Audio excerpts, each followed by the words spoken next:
Putin Müslüman oldu. Dünya bu iddiayla çalkalanıyor. Buna göre Rusya Devlet Başkanı uzun süredir Kur'an okuyordu. Geçtiğimiz günlerde de İslamiyet'i seçti.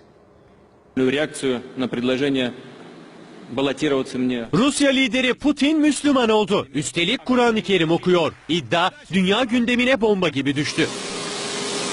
İddianın sahibi Rus merkezli internet sitesi. Siteye göre Vladimir Putin'in İslam dinine uzun süredir ilgisi vardı. Öyle ki Putin ilk kez yapımında destek verdiği Çeçenistan'daki camiyi yıllar önce ziyaret etmiş. Bu ziyaret çok konuşulmuştu.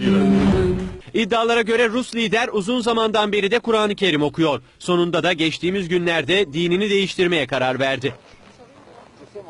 Şok iddia Putin'in basın danışmanı Dmitri Peskov'a soruldu. Herkes iddiayı yalanlamasını beklerken o söylentileri doğruladı. Peskov, evet Putin böyle bir karar aldı dedi. Uzmanlara göre Putin'in din değiştirmesi tamamen politik bir hamle. Dışişleri Bakanı Sergey Lavrov da iddiaları ne yalanladı ne de doğrudur dedi. Akıllarda büyük soru işareti bıraktı.